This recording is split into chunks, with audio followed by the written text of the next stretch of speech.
তুমি সভ্যতার সব অশ্লীলতা মেনে নাও, অথচ আমাকে বলো লম্প।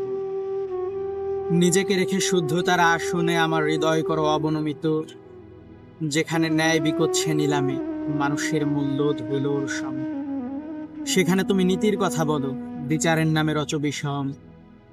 হাতে রাঙামান্যের রক্তে, তবু তোমার মুখে শুভ্র কাগজ। স্বার্থের জন্য বেচো সততা, তবু তোমার নামে জোটে প্রশংসা সাজ। আমি কি তবে প্রশ্ন করব না? আমি কি চুপ থাকবো তবে? যে সমাজের মুখোশ পরে আছো সেটা তো আমি চিনি রবে। তুমি শুদ্ধতার ঢাল তুলেছ, আর আমি প্রশ্ন ছুড়ে দেই, কে আসলে পাপী বলো? তুমি, নাই সভ্যতার গ্রহী? যে সত্য আমি বলতে চেয়েছি সেই সত্যই করেছো কলঙ্কিত। তুমি সভ্যতার সব পাপ ঢাকো, অথচ আমাকেই বলো লম্প। কবিতার নাম প্রহসনের বিচার, লিখেছি আমি আফনান।